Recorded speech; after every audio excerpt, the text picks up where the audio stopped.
नमस्कार विद्यार्थी मित्र, आपण इयत्ता 7वी विज्ञानचा पहिला धडा the living world adaptations and classification हा धडा अगोदर शिकलेलो आहोत.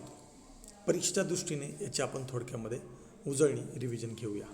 The living world adaptations and classifications. Adaptations याचा अर्थ एखाद्या गोष्टीशी जुळून घेणं आणि क्लासिफिकेशन म्हणजे वर्गीकरण करणं. तर आपण ग्रेट व्हरायटी ऑफ अनेक प्रकारच्या व्हरायटीज म्हणजे प्लॅन्टच्या आणि ॲनिमलच्या आपण पाहत असतो, ज्यामध्ये आपल्याला अगदी समुद्रतळापासून डोंगर उंच माथ्यावरती वेगवेगळ्या प्रकारच्या वनस्पती आणि प्राणी दिसतात आपल्याला. यामध्ये जी व्हरायटी आहे त्यामध्ये व्हरायटीमध्ये आपल्याला एक लक्षात येते की वेगवेगळ्या प्रकारचे प्राणी, ज्यामध्ये युनिसेल्युलर असेल, मल्टीसेल्युलर आहे, व्हर्टिब्रेट्स आहेत, इनव्हर्टिब्रेट्स. युनिसेल्युलर म्हणजे एकपेशीय, मल्टीसेल्युलर म्हणजे अनेकपेशीय, बहुपेशीय, व्हर्टिब्रेट्स पाठीचा कणा असणारे, इनव्हर्टिब्रेट्स पाठीचा कणा नसणारे, ॲक्वॅटिक म्हणजे जलीय, टेरेस्ट्रियल म्हणजे जमिनीवर राहणारे, ॲम्फिबियन्स याचा अर्थ उभयचर प्राणी जमिनीवर आणि समुद्रात राहणारे किंवा पाण्यात राहणारे, रेप्टाईल्स म्हणजे सरपटणारे, एरियस म्हणजे हवेमध्ये उडणारे, अशा वेगवेगळ्या प्रकारचे प्राणी बघत असतो. तर हे वेगवेगळ्या वातावरणाशी वेगळ्या पद्धतीने जुळून घेत असतात आणि या जुळून घेण्यालाच आपण ॲडॅप्टेशन्स असं म्हणतो. ॲडॅप्टेशन्स म्हणजे एखाद्या वातावरणाशी जुळून घेणे.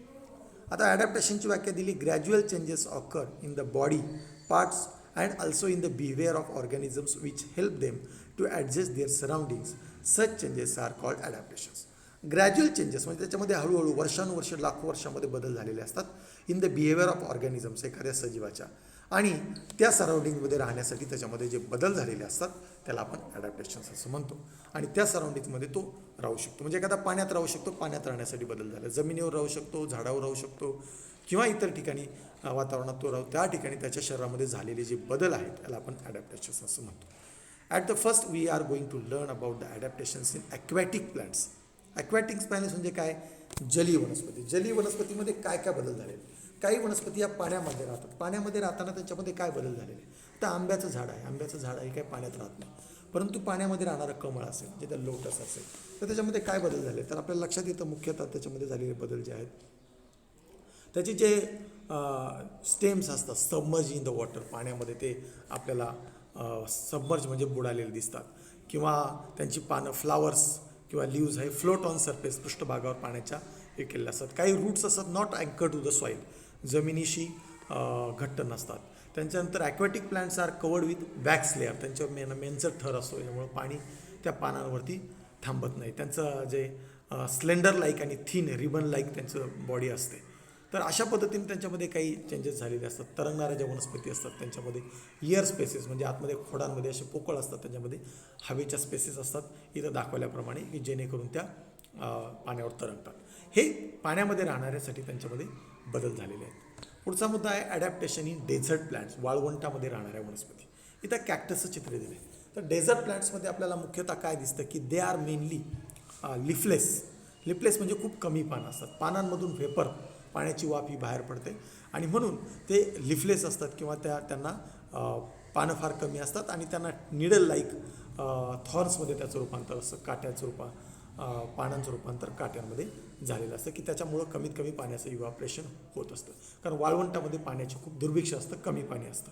तर अशा पद्धतीने त्यांच्यामध्ये काही चेंजेस झालेले असतात. त्यांचं जे खोड असतं ते फ्लेशी असतं. फ्लेशी याचा अर्थ मांसल असतं, आणि खोडसुद्धा ग्रीन असतं, ते फोटोसिंथेसिस करू शकतं, प्रकाश संश्लेषण करू शकतं, त्याचे पानांची त्यासाठी आवश्यकता लागत नाही. तर हे बदल त्याच्यामध्ये आपल्याला झालेले दिसतात. पुढचं आहे adaptation in plants in snowy regions, बर्फाळ प्रदेशामध्ये राहणाऱ्या वनस्पती. बर्फाळ प्रदेशामध्ये साधारणतः देवदार यासारखे, पाईन इथे दिले, देवदार पाईन यासारखे वृक्ष असतात, आणि त्यांच्यावरती स्नोफॉल म्हणजे बर्फाचा वर्षाव होत असतो. त्यामुळे त्यांचा आकार असा शंकू आकारात असतो, कोनिकल आकार असतो. त्यामुळे वाढून पडणारा जो बर्फ आहे तो खाली पानांवर न साठता, ॲक्युम्युलेट न होता तो खाली जात असतो. अशा प्रकारचा त्यांच्यामध्ये बदल झालेला असतो. आपण पाहिलं ते हे या पद्धतीची झाडं असतात ती. पुढचा जो मुद्दा आहे तो आहे adaptation in plants in forest regions. Forest म्हणजे जंगलामध्ये ह्या वेगवेगळ्या प्रकारच्या वनस्पती असतात. सनलाईटसाठी ते कॉम्पिटिशन करत असतात, compete themselves for the sunlight, hence trees grow tall to get sunlight. Sunlight घेण्याकरता त्या उंच वाढतात, म्हणून आपल्या जंगलामध्ये उंच उंच वनस्पती दिसतात. त्याचं कारण आहे सनलाईटसाठी त्यांच्यामध्ये ॲडॅप्टेशन झाले असतं, जास्तीत जास्त हाईट्स जे वाढू शकत नाही. काही जर त्या वेली असतात, त्या क्लाइंबर्स असतात, त्या वरती जंगलामध्ये जात असतात. अशा प्रकारे त्यांच्यामध्ये बदल झाले असं. Adaptation in grassland plants. Grassland म्हणजे गवताळ प्रदेश आहे. गवतामध्ये ते ग्रासेस जे असतात ती आपल्याला मोठ्या प्रमाणात बुशेस दिसतात, ग्रासेस दिसतात. ग्रास जे आहेत ते सॉईल इरोजन जे आहे ते जमिनीचं ते कमी करतात आणि देअर रूट्स आर त्यांच्या जे मुळं असतात ती घट्ट त्या ठिकाणी असतात आणि अशा पद्धतीने ग्रासलँड्स प्लांट ह्या आपल्याला ॲडॅप्टेशन केलेलं दिसतं. Adaptation for injection food in plants. Adaptation in injection of food in plants. वनस्पतीमध्ये इंजेक्शन ऑफ फूड म्हणजे अन्न घेण्याची पद्धती. आता इथे दिले कसकुटा ही जी वनस्पती आहे ही पॅरासायटिक प्लांट आहे, म्हणजे ती स्वतःचं अन्न स्वतः बनवू शकत नाही. ही आंब्यासारख्या एखाद्या खोडावरती वाढते, त्या खोडातून ती काय करते, अन्न शोषून घेते. मग डॉडर त्यालाच आपण कसकुटा म्हणतो आणि त्यांची जी वायर लाईक स्टेम्स असतात ते मुळामध्ये पेनिट्रेट करतात आणि त्या याच्यामधून डायरेक्ट अन्न शोषून घेतात. त्या जमिनीमध्ये त्यांनी मुळं जाण्याची त्यांना आवश्यकता नाही. अशा प्रकारचे आहेत. फंगी म्हणजे कवक काय असतं ते अल्सो क्लोरोफिल नसतं त्यांच्यामुळं, सो ते कांट डू फोटोसिंथेसिस, प्रकाश संश्लेषण करू शकत नाही, ते अन्न बनवू शकत नाही. ते भाकरीवरती वाढणारे जे काही बुरशी वगैरे आहेत ती, तर अशा पद्धतीने ते सुद्धा भाकरीवरती किंवा पावावरती शेळ्या याच्यावरती अशा पद्धतीच्या याच्यावरती वाढतात. नायट्रोजन घेण्यासाठी काही वनस्पती स्वतः कीटक खातात. कीटकभक्षी वनस्पती इथं दिले. व्हिनस फ्लायट्रॅप आहे, त्यानंतर ड्रॉसेरा आहे, यासारख्या ज्या वनस्पती आहेत यांच्यामध्ये कीटक खाण्यासाठी त्यांच्यामध्ये बदल झालेले असतात आणि त्या कीटकांना अट्रॅक्ट करतात, इन्सेक्ट्स अट्रॅक्ट करतात, असे कलरफुल ज्या असतात आणि ते त्या पद्धतीने पोटॅशियम फॉस्फरसची गरज भागवण्यासाठी हे कीटकांना खातात. म्हणजे कीटकांना खाण्यासाठी त्यांच्यामध्ये झालेलं हे ॲडॅप्टेशन्स आहे. पुढचं आहे ॲडॅप्टेशन्स इन ॲनिमल्स. ॲनिमल्समध्ये झालेलं ॲडॅप्टेशन. आता इथं आपल्याला पहिल्यांदा बघितलं ॲक्वॅटिक. जर आपण माशाचा विचार केला तर माशाची जी बॉडी आहे ही एक स्लेंडर बॉडी आहे, म्हणजे दोन्ही बाजूला निमुळती, जेणेकरून त्याला पोहणं शक्य होतं. त्याला फिन्स आहेत पोहण्यासाठी, स्केल्स आहेत पाण्यामध्ये त्याच्या त्वचेचं रक्षण होण्यासाठी, गिल्स आहेत for the respiration in the water, पाण्यामध्ये श्वासोच्छवास करण्यासाठी गिल्स आहेत. आता जमिनीवर असणाऱ्याला गिल्स नाही आहेत कारण ते जमिनीवर आहेत, म्हणजे पाण्यामध्ये राहण्यासाठी त्याला गिल्स आलेले आहेत. ह्या प्रकारचं ॲडॅप्टेशन आपल्याला दिसतं आणि ते पाण्यामध्ये सहज पोहण्यासाठी किंवा डिरेक्शन करण्यासाठी त्यांच्या आपल्याला इथंसुद्धा टेल वेगवेगळ्या प्रकारचे दिसते. त्यांचे जे आईज असतात ते ट्रान्सपरंट असतात, त्याच्यावरती एक लेअर असतो, त्यामुळे डोळ्याला पाणी लागत नाही. तर या पद्धतीचे बदल त्या ॲडॅप्टेशन्स आपल्याला दिसतात. त्यानंतर आपण जर पाहिलं पाण्यामध्ये राहणाऱ्या बदकाचं आहे, ते बदकाचे जे टोज आहेत, टोज आर वेब्ड म्हणजे ती जे त्याची जी बोटं आहेत ती अशा प्रकारे त्वचेने स्किनने जोडलेली असतात, म्हणजे त्यांना वल्ल्यासारखा उपयोग होतो त्याचा. त्याच्यानंतर त्यांच्या जे विंग्ज आहेत त्याच्यामध्ये ती वॅक्सी फेदर्स असतात. वॅक्सी म्हणजे त्याच्यावरती मेनसट थर असतो, त्यामुळे पाणी त्याच्या पाण्यामध्ये शरीराला त्यांना पाणी लागत नाही, ते आणि वाहून जातं.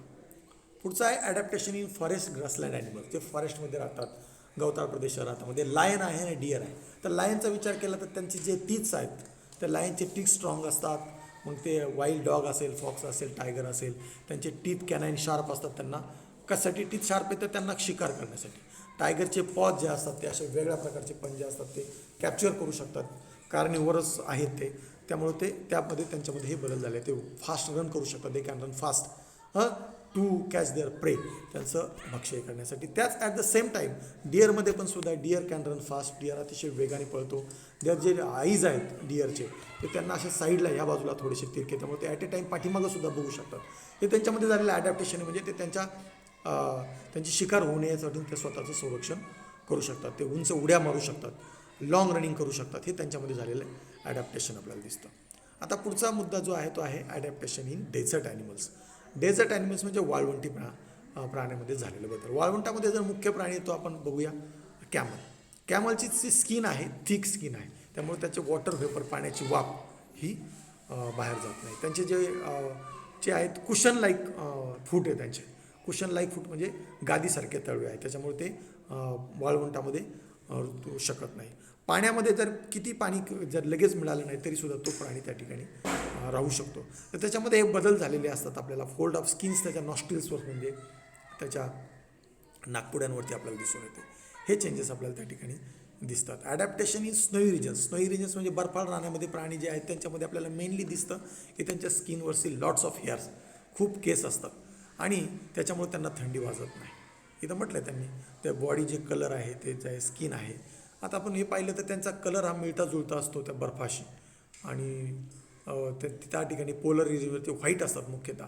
हे एक प्रकारचं ॲडॅप्टेशन्स आहे. पोलर रिजनवरती पोलर बियर जो आहे तो व्हाईट आहे आणि आपल्याकडे जंगलामध्ये असणारा जो बियर आहे अस्वल आहे ते मात्र ब्लॅक रंगाचं आहे. तर हे चेंजेस झालेले आहेत. पुढचं आहे ॲडॅप्टेशन इन एरियल ॲनिमल्स. एरी म्हणजे हवेमध्ये उडणारे.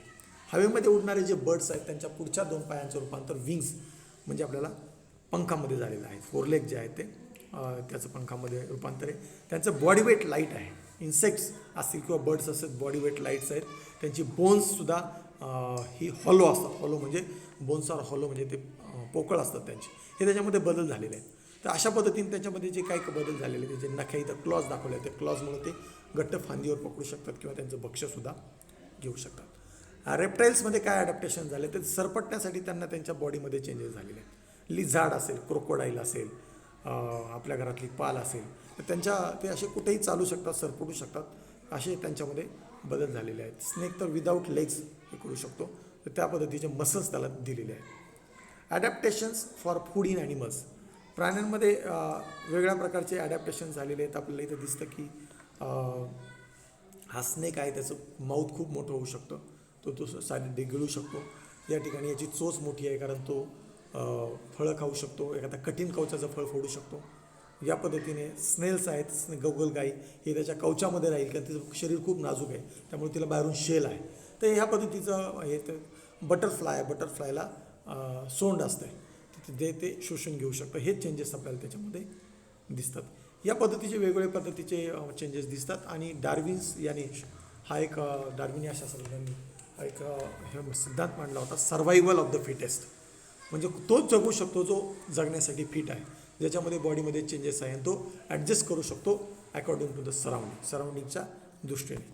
तर ह्या प्राण्यांचा पक्ष्यांचा अभ्यास करण्यासाठी, सायंटिफिकली अभ्यास करण्यासाठी त्यांना वेगळी नावं दिलेली आहेत. जसं एक मँगोचं जसं ह्युमन जे आहे किंगडम, आता मँगोचं किंगडम आहे प्लॅन्टी, फायलम असे सब डिव्हिजन त्याचे केले. ह्युमनला अँटीमिलिया, कॉर्डेटा, मॅममेटा अशा प्रकारचं वर्गीकरण त्याचं केलेलं आहे. या पद्धतीने कार्ल लिनियस यांनी वर्गीकरणाची क्लासिफिकेशन संकल्पना मांडली की जेणेकरून प्राण्यांचा पक्ष्यांचा अभ्यास करणं सोपं जावं. आणि याला एक सायंटिफिक नाव दिलं. जसं डॉगला कॅनिस ल्युपस फॅमिलीज हे सायंटिफिक नाव आहे बघा. हिबिस्कस म्हणजे जास्वंदाला हिबिस्कस रोजा सिनेसिस हे नाव आहे आणि त्यांना नावं देऊन त्यांचा अभ्यास केला गेला.